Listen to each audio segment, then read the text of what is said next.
What's up, CanHammer fans? Welcome to CanHammer, your source 40K from the Great White North. Nick back from the LVO. I just wanted to go over, a little bit of the LVO, how my experience was, how I did. Chris kind of spoiled that for me on the podcast. I'm not sure if we're going to get into a podcast about the LVO. Maybe we will, maybe we won't. I still want to post this update here. You'll notice this is the first time I kind of show my face on video. I'm still getting used to that. Okay, so first things first, I want to apologize. I didn't get as much footage as I wanted at LVO. Couple of reasons. First, I did have Darren's camera, so it was all on me. I did take some footage there. What I had a hard time with, since I'm not really a film, don't have a lot of experience in film or anything like that, so I found it hard to get kind of compelling footage without it just being clips of what would be just confusion. And also, people that know me may not think so, but I have a little bit of social anxiety, especially in new environments and new people. People I know, no problem, but new people have a hard time kind of just walking up to. So especially in a kind of uncontrolled environment. So I didn't feel like harassing a lot of top players without kind of getting hold of them. And they were busy trying to win the tournament, and there was a lot of other podcasts and whatever else, 40K stat centers out there that, were trying to talk to them. So they were already pretty busy. I didn't want to bother them. Though, CanHammer Team Tournament's coming up this weekend, or last weekend, depending when Darren posts this. And I've actually already contacted a lot of players, and I already have set up interviews with them. So, I'll have an interview with all the Charity Hammer guys. So Richard Siegler's on there. We're going to talk to him, John Lennon, Colin Sherman, Andrew Gagno, and Nick Nanavati. We're going to talk to some of the ETC players, Team Canada, the TOs, and a lot of other people, and maybe you can talk to my team. Get your impression of the CanHammer Team Tournament, why team tournaments are the best tournaments, and that's it. All right, so LVO. This was my first time in Vegas. It was fun. Vegas is not my type of city, to be honest. If you're into the mad casinos, the lights, the busyness, the flamboyance of it, perfect. That's for you. Me. Maybe that's my early 20s gone, but now I'm kind of more of a low-key guy, that likes museums and plays, But I wasn't expecting, there are shows actually in Vegas, but we were a little too busy. That being said, I still had a fantastic time at the LVO. 100%. I'm going to aim to go next year. Can't guarantee it, but I'm going to aim to go. It was an amazing time. Before I go over my games, let me talk about the experience. So, if you're going, one thing I would recommend is do a bit of research on when you're booking the hotel room. Do a bit of research on where your hotel room is reference to the conference. I've the 1,000 times I booked a hotel room, it's just usually one building, get a hotel room, good to go. Bally's is big, so there was actually a couple of towers that I didn't realize where hotel room blocks existed. One was through a casino, 400 or 500 meters away from the actual conference event, and the other one was like a stone's throw, like steps. You got out of the elevator, down the hall, and you were there. Of course, I ended up in the one super far away. Pros and cons. Cons, you have to walk through the casino, and you're allowed to smoke in casinos in Vegas, which is unfortunate. So you have to walk through all that with all your toys and everything, and it's a long walk. That's con. So if you want to run your room, you literally have to run to your room. There's no time during the con to jump there, because it's, it's so far. Pro, the walking, since I've been a new dad, I haven't exercised as much as I should have, to be honest. And that walking is probably the most exercise I've had in my while. My phone was going nuts saying, congrats, you've got 1 billion steps today. And I was like, thank God. So, if you're like me and need a bit of exercise, maybe it is worth going into the further hotel room, because, you just by virtue of being that much further, you're going to get exercise in there. And, it's notorious that cons, you don't eat as well and as you should, and you drink a little more than you should. So that's it. The LVO as a con, I want to give you the impression. So I've been to a couple conventions, and it feels more like a big tournament with vendors, and that's a good thing for me because I like the focus on games and and the focus like on the game you're playing. And I have the impression that anybody that went there, I'm putting words in people's mouths, but at least for me, the 40K champs, I went there and it felt like this was the 40K champs. Of course, it was the biggest event that they had there, so that could just be by virtue of that, and maybe Age of Sigmar players felt differently, or narrative players felt differently. But at least if you were a 40K champ player, you went in there and it was like, wow, this is the 40K champs, and it looks like the 40K champs. It was professionally run. The TOs like Reese and Frankie were in suits, not a necessity, but it just gave it adds a little bit of legitimacy to the tournament that you're there for a big tournament, the biggest tournament, right? You had all the media people, 40K Stats Center, and everybody else, and that just added to that. And then there was so many players and teams, and the tables look great. A lot of people, or I guess Reese on some of his podcasts felt. I wouldn't say apologetic, but would say, their tables are their tables. They're good, but, not, great. The only other tournament I've been to, and I've been to Nova, I've been to enough tournaments. I haven't been to Adepticon, but I've been to enough tournaments to know kind of what the general standard is. Outside of the CanHammer run tournaments, and, here's a little disclaimer, I don't have any involvement with running those. None whatsoever. So I'm kind of coming here pseudo unbiased because I am participating in the channel, so maybe there's a little bit of bias there. But coming from that perspective, CanHammer has the best looking tables, but they've put a lot of money into that. But going to LVO, they were completely functional. And serviceable, and they look good. I never walked up to a table and thought, ooh, this is kind of drab. No, they looked good. So that was great. Anything else to talk about the LVO? Like I said, it was big, lots of fun opponents. I know the LVO has been criticized in the past for having like that gray, ugly armies. And honestly, and I made an effort to go look at a lot of armies. Out of all the hundreds of armies I looked at, there was only one that I noticed that might not have fit standard. And at that point, they were playing on table 100 and something, so they weren't a big focus of the competitive arena, and it was like an orc player. But other than that one player that was arguable whether he fit the standard, everybody else actually had really nice armies. One of my opponents, maybe he was a bit of a newer painter, but it was completely painted. It was great. It still looked good on the table. And other ones, it was like, wow, this guy knows how to paint. So that was excellent. So I didn't walk in there and think, oh, I'm playing against a sea of great plastic. I was like thinking, I gotta up my painting game a bit if I'm gonna come back here next year. So that's it. Anything else to say? There were some hiccups. You've probably heard of the BCP hiccup, and everybody has their different perspective on that. I went there to play games, hang out with friends, and get the odd dinner. All checked all those boxes. To me, the break between games was just an opportunity to sit around, talk to friends, tease each other, and that's about it. It got a little late that I think it was Friday, but you know what? Reese, Frankie, the BCP guys, all the judges just worked so hard to make sure that this happened. Regardless, I'm not going to complain. They did their best. These things happen. It's unfortunate if people had plans afterwards. I'd argue that, knowing how things go, you got to be careful when scheduling a lot of activities in a day because some can run late and bleed into others. Kind of basic planning.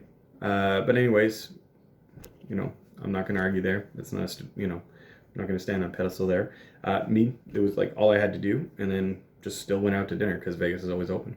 So that was good. Hats off to the BCP guys. The next day, it was working super great. And yeah, the rest of the tournament went off flawlessly. So, games. Chris said I went 2-4, and that's correct. They were amazing games, amazingly close games, and I felt like I got my money's worth in terms of the competition. So I'm a better player, I feel, leaving LVO than going in. My only regret, and it's because I broke a personal rule, was that game 6, and I don't want to take anything away from this opponent.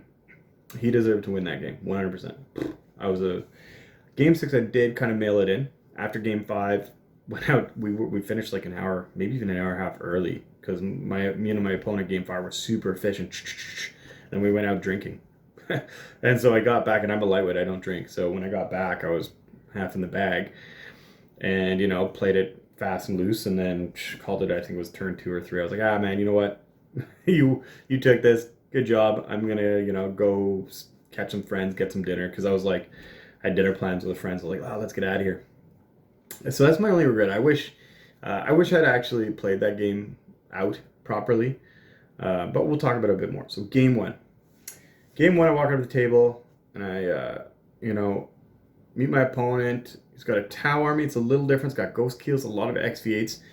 I've played a lot of against a lot of Triptide Tau, and I know how that list plays, but I don't know what the rest of the book does, because XV8, C9-4, like I have no idea. Like the names just confuse me. So other than Riptide, couldn't tell you.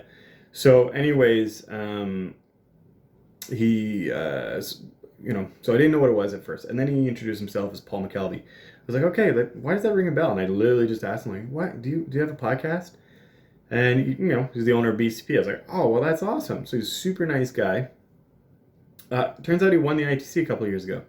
So he admitted like he was a little out of practice, but having won the ITC, there's still no slouch. So we deployed. It was like kind of Vanguard. He went first, killed a Disco Lord and my Dark Apostle that I kind of put up front to soak some fire. Hindsight, maybe I should have kept him, because that extra -1 I could have given to Obliterators might have played a bigger role. Big thing about the game, it was just really back and forth, to be honest. I can't complain. There was not like a real, like, I'm not going to complain about dice rolls. It really wasn't dice rolls. Like, yes, the Oblits did well in some phases and poorly in others. A lot of it was target priority, not knowing what his army did. I put a lot of shots into Ghost Keels. I kind of assumed XV8s were characters. They're not. So if you play against XV8s, they're not characters, so shoot at them. So, yeah, like his recon, he was getting recon points based on having XV8s in a quarter opposite to me. And I just thought it was a character, so I was like, crap, we're going to deal with all this other stuff. But it wasn't. And we joked about that after. I was like, man, those characters, he's like, they're not characters. He's like, everybody assumes they are. He's like, I was like, oh, man, yeah, I was thinking I should ask you. I was like, what? But anyways. So that game honestly came down to the last couple rolls. If my Lord with a bolt pistol kills a marker drone, I win by 2 points. Didn't happen. And you know what? That, like, I'm not going to be like, oh, my dice rolls were bad. Like, that's a 30% chance. Like, I don't know, because you have to hit, you have to wound, he has to fail to save. Like, that's a Hail Mary pass. That's not like a 31-32. I lost with 31 points. I'm not going to complain. That was an excellent game. Paul's an excellent an opponent. If you don't already, subscribe to BCP, because, those guys work hard and they do a lot for the community. Game 2. So I lost with a lot of points. So game 2, I was like, okay, it took the edge off, but then any kind of romanticism about going top 8. Sorry, my cat's in here, so I'm a little nervous about having him in my hobby room. That's why I'm a little distracted. But yeah, so losing game 1, yeah, a little bit of that romanticism of like going top 8, but like that's delusional thinking. I play at events. I don't have I got to play the odd time like every couple of weeks at my place. But with having a newborn or like a 6-month at home, I don't have as much time to play as I'd like. So some of these guys get hundreds of games, so I'm not going top 8. But then it removes that like kind of nervousness of going into a tournament. I don't if you get that or if you don't. And I came up against Imperial Fists. I'm like, oh well, here I'm gonna lose. Except the way it was Dawn of War, he went first. The way he deployed is he obviously put all his artillery. He had all the 3 Thunderfires, Chaplain Dreads in one corner. He was gonna fire all game downrange with those. And then he had a big block of Centurions with the Apothecary midboard. I don't know, I think, this was like, you deploy the whole army, and I deploy the whole army. And maybe that was a good way to deploy it.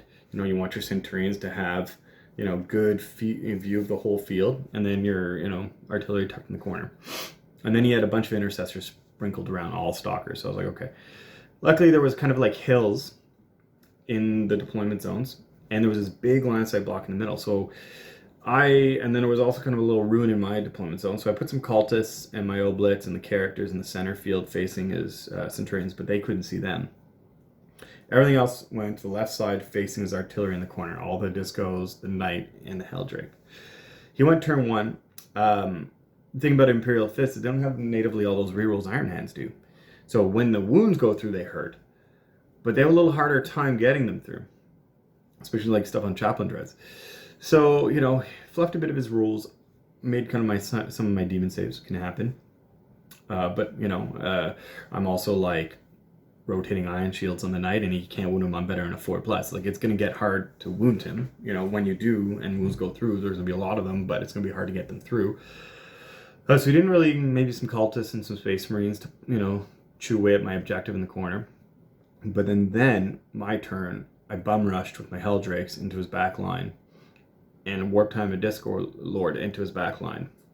And they basically took care of the Chaplain Dreads over the course of the game in the Thunderfires. Thunderfires shot maybe once, maybe one twice. And then my Blitz came out midfield, and I put all my command points into killing those Centurions. I spent them all. I knew from experience that you can't leave them alive because the stupid apothecary will just revive them. And then, and then even 2 Centurions is very lethal when all you have is vehicles. So I got rid of all of them. Still made sure to put stuff, you know, like a Helldrake closer to everybody in one side and some cultists just to soak up some fire from intercessors so I can conceal and have my obliterators for the turn after. But basically, after tying up his artillery and getting rid of the sense, it went downhill for him, and I won that like 34-17. Good, happy, 1-1 so far. Game 3, I came up against Thousand Suns, Zangors with a couple of Dreadnoughts. So yeah, the Demon Princes, it's good. You know, it's a good, good list. It may struggle in this like today's meta, but it especially struggles with Alpha Legion where I can dictate the deep strike rules. And so, and I play Thousand Suns, you know, behind me, like I got them all. So I know what they do. He's not going to surprise me. So all the deep striking Zangors ended up outside of 12, so I could deal with them later. Target all the Dreadnoughts first, and then Helldrakes went hunting for characters that stood back, and, you know, he still killed, like, you know, like his Demon Princess still went in, did some damage and stuff, and I made sure to bum rush the C-Beam. He had a C-Beam Dreadnought in the back corner, so it couldn't, like, one-shot stuff. Other than that, you know, I just had more guns in the fight, and it was 34-10 for me. So, after day 1, I was at 2-1 with 95 points. Outside of 3-0, like that's I have a lot more points than a lot of 3-0 players, and 2-1. So like, let me get rid of this cat first. Get out of here. Pardon me. He's gonna play with stuff and make it noisy here. Sorry you had to witness that. But anyways, so yeah, I had a lot of points going into day 2, 2-1. I was pretty excited. I was motivated. Like, let's do this. And then I came up to an interesting list. This was, I'm sorry I'm not saying all the opponents' names. I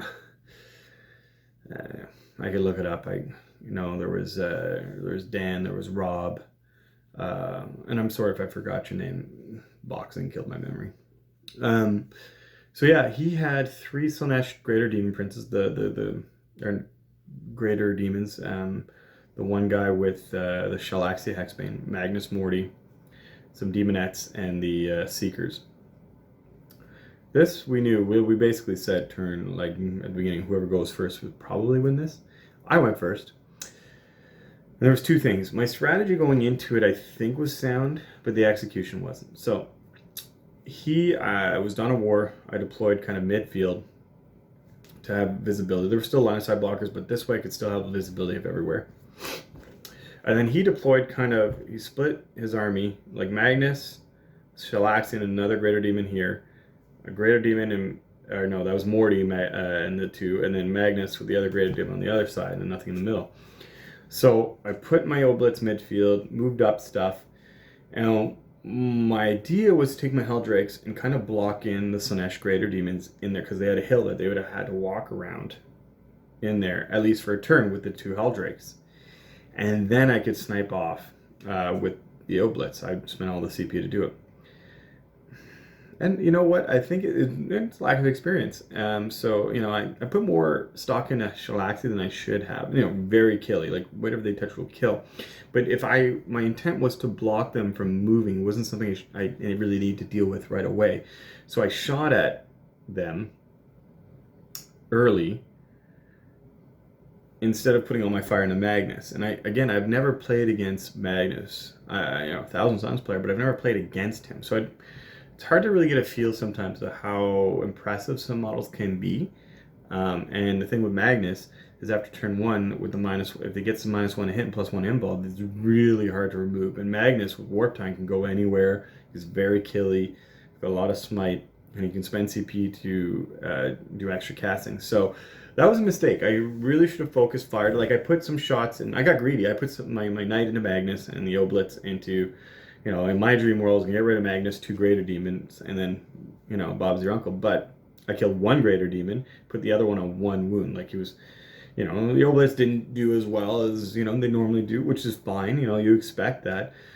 But in this situation, you know, there are situations you can split fire and get a little greedy. But in this situation, like something like Magnus, I should have just gotten rid of it. You know, start with the Oblitz, go into Magnus. Is he dead? No. Put the Knight into Magnus. Is he dead? No. Shoot the Oblitz again into Magnus. Is he dead? You know, that kind of thing. Because if I had done the Oblitz first into Magnus and he dies, then I have the option to start deciding who else. Probably Morty, because he flies and he's killy. But instead I got really greedy at the front, kind of foggy.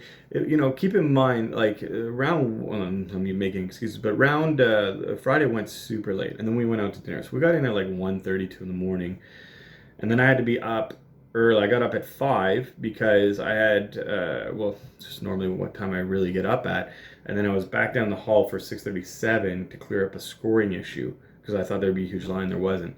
So by the time, you know, game starts, I'm kind of tired and hungry and whatever else.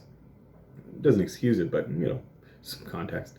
So anyways, game was back and forth despite that, but it came down to not being able to kill Magnus. At the end of the game, all he had was Magnus on 8 wounds left. But because I spent so much time on the back foot because of that, he was able to score a lot of points. There was a big Hail Mary pass where I put in an Oblit, a Disco Lord, even a bunch of shots from Cultists, and combat from my like a bunch of stuff into Magnus at the end. It was like turn 3 or 4. That if they were able to kill him, which was a possibility with the amount of shots, if they were able to kill him, then I had an opportunity to claw back the game. But they didn't. He rolled all his 3-ups, and you know, sometimes that happens. I play Lord of Change with the Impossible Robe, and sometimes he just rolls 3-ups, and there's nothing you can do about it. That's exactly why you put him in. So anyways, I lost that game, and it was actually like 38-18 or something like that. He, you know, once, and then Magnus in like one swoop killed everything else I had, like the Discord and the whatever else, and smited the Oblit. So I called it. I was like, there's no sense playing it out. Like, give me a handful of points for this objective that I'm going to get before you kill them, and then take all your max. And it was a great game. And then my next opponent, so I was like, okay, I still have a chance to go 4-2, which was my goal. My next opponent I walked up to was, I don't know if you know Devin Swan. It wasn't him, but it was another the top player running a very similar vehicle Tau spam list. Super nice guy, Ryan Christensen. And, you know, he got 11th at Nova. So, like, this guy knows how to play. And he's been playing this same list for, like, a year or something. So he's well practiced. Like, I got to LVO with, I think, 5 games with my list. Which is the best I could do, you know, and it's fine. Normally you want to practice as much as you can, and that's the best I could do, and I really went for the experience. But anyways, he went in. I had an idea what I needed to do. I needed to kill Long Strike and Hammerheads. It was like a long deployment, which wasn't good for, or like Hammer and Anvil, maybe Pointy Hammer and Anvil deployment, which wasn't good for me. And he went first, not good for me. My Knight was on the Ignore -1 AP, Dreadblade Pact, you know, can't win one better in a 4 and whatever else. And all of his shooting killed a Knight, and maybe he bombed a character. So I was like, okay, that's not too bad, actually. You just killed a Knight. I would expect with all these missiles and stuff, Seekers, you would have killed half my army, but you didn't. So this was a super close game. And it came down to, like, maybe what I did and what I learned here is, like, I spent time warp timing my turn 1, my Oblitz, and putting a lot of effort into getting them in range of like a sky ray and a devilfish to kill them, just because I wanted to kill something, right? Whereas my real goal at this point, since the sky rays had already kind of fired off their seeker missiles, my goal here should have been just the hammerheads, and like I could have waited. I could have like put my disco lords, hit them, which that was totally a possibility, and then waited like another turn, because I can have re-deep struck my obelisks the following turn, getting him in a better position to hit the long strike and the hammerheads, and then I could have positioned my characters so that it would facilitated like the buffs the next turn. I didn't, I kind of went for that, like, let's get the sky ray and devilfish and kill stuff, and it just, to him, he kind of just backed up or moved his sky ray, his hammerheads away, and then kind of picked off as he could. There was some kind of bad luck. I failed like warp time twice in a row, and like 3 6-inch charges on the disco lords, or 2 or 3 of them to get into his vehicle parking lot, which didn't help. So they're like kind of left in the wind. But you don't leave yourself up into that situation. 3 times like warp time, which is a 6, and then those are 6 6 6 and warp time the second turn. That's unfortunate, but. Either way, that was another like nail biter one that came down to the last turn. I was actually winning the game until like turn 4, but I was losing assets, so he was able to kind of claw it back. So I lost it 22-24. Super close game, and I was actually pretty happy because one of the opponents at CanHammer Team Tournament we're going to play has that list. So now I have an idea that I might actually be able to withstand that first turn. And if I go first, it could be quite the game for me. So this was it. So then Ryan and I, like, it was a fun game, but him and I were like super focused. Like, just you go, I go, you go, I go. There wasn't a lot of banter, and that doesn't bother me. Like, I don't need to like chat during a game. I don't find it, like, I'm not offended if somebody doesn't. After the game, we chatted, we laughed, and then we went and had beers. And because we had an hour and a half. I have too many cats here. Give me 1 second. Get out of here. You too. Go. I should have learned to close the door. But yeah, so we went and got beers, and like I said, I don't normally drink. But we had finished an hour and a half early, so we chatted and whatever else. I went in my next round, and I think because I thought, I can't go 4-2 anymore, so it doesn't matter anymore. So I went to my next game and kind of half in the bag, half carefree. I made some decisions that weren't all that logical. And especially, like, I looked at his list was Iron Hands and this Forge World Land Speeders, like 9 of them. I didn't know what it did. But the thing with Iron Hands is whatever they have usually is pretty lethal. And so I kind of played it very carelessly and deep struck my obelisks when they should have just started on the table and whatever else. And then I made a lot of moves that just didn't make a lot of sense. And, turn 3 I called. I was like, you know what, man, you won this. And I wasn't like, I wasn't that deflated. I was like, no, you won this. You might as well take your points, because you killed my like oblitz. I have nothing left. Like, what are we gonna do here? And so that's why I went 2 and 4. I really think had I played that out, there was probably a good chance of me winning that, just based on like how we deploy. Like, he went first, so he deployed his whole army based on how he deployed and how I could have countered. That's all like, ifs and buts. But I do think I could have won that. So that's why I'm a little disappointed, because going 2 and 4 hurts a lot more than, say, going 3 and 3. 3 and 3 is like, at least I don't have a losing record. Things could have gone better. But 2 and 4 is like, Either way, it was an excellent learning experience. He was still a great opponent. I was still happy to be there.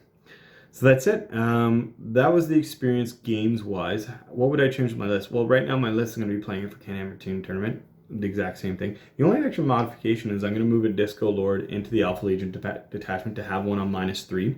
I noticed I didn't always need them to run in charge, to be able to run in charge from the Red Corsairs.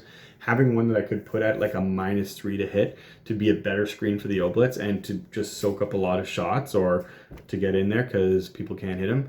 I thought that would be interesting. So that's literally my only change, because I want to work with this list for a while. I'm going to possibly start commission painting a bit again, and so I'm not going to have a lot of time to do a new army. And yeah, and like I said, I mainly just want to work with this armor. I like the list, I just need to get better with it. Other than that, any final impressions of LVO? It was an excellent tournament. I want to give a shout out to Hammerhead Games. Check them out. I called some vendors pre-LVO to ask if they're going to be selling those MDF display kind of carry cases. Like if you could pre-order them and pick them up. Some of them wouldn't do that, which is unfortunate because depending on when you get in, like I might get in and they'd be all sold out, and then I'd be like literally just be carrying models in my hands. Hammerhead took it. It was super easy. Just went up, said hi, said my name. He gave me my MDF display thing. It was super easy to put together, and it was like super hassle-free. And so check him out. Does great stuff. I'm super happy with it. I'm bringing it to CanHammer Team Tournament. I'm gonna have my other display for like the painting points, but then once they judge, I'm just gonna use that other the Hammerhead one because it's just so easy, and there's spots for like dice and your dice bag and whatever else. There was a creature caster booth, was super awesome. I bought a bunch of creature caster paints. There were a ton of other vendors. Had I brought a ton of money, I would have bought, but trying to this stuff piles up really quick when you go ham on spending, right? And that's it. So what's next? LVO's done. I'm gonna try to do, like I said, that video for CanHammer Team Tournament. Maybe this time so I'm a bit more comfortable. It's my environment. It's smaller. I know Darren. I know everybody there. I've already pre-established. I'm gonna get maybe some footage for that to give you an impression of what, because everybody's already gonna have footage for the LVO. So I want to put footage for CanHammer Team Tournament because there's might not be as much on the internet. Give you an impression what it is, because you really, if you're in the U.S., Canada, Europe, you really should put in a team for next year. It is growing. I don't know if we're at like 25, 26 teams. Like, and then you got teams like Charity Hammer, the ETC team. So there's a lot of good players going there. So, if you're serious about competitive 40K, you're going to get good games there. Other than that, I'm talking to Darren. Maybe I'll do some more videos. Like, I noticed there's a lot of good painting videos on YouTube. I don't think they're needed in the sense like show you how to paint super well. Also, I'm not like a award-winning, golden demon crystal brush painter. But what there are is, a lot of new painters don't need to know how exactly to accomplish this non-metallic metal, or how to. What I'm thinking is maybe doing like a boot camp for new painters. Exactly what they need to do to get started. Because, when Darren started, he was nervous. He just wanted me to paint all this stuff. And I said, no, Darren, you're not. I'm not going to paint all your stuff because eventually you're going to have to do it. Because it's going to be a little cost prohibitive. Have you seen his collection? To have somebody paint that completely for you, and it's part of the hobby. Like, you'll enjoy it. And look, Darren's practically a better painter than me now. So I think what we're going to do is like a boot camp of exactly, if you're new, you've never painted, we're going to show you exactly how to get started. Get rid of some misconceptions that are great, but you don't need to know. And then, go from there. So anyways, thanks for checking it out. You may not be able to hear this because I think I just maxed my video size. If you don't, I guess you don't. See you next time.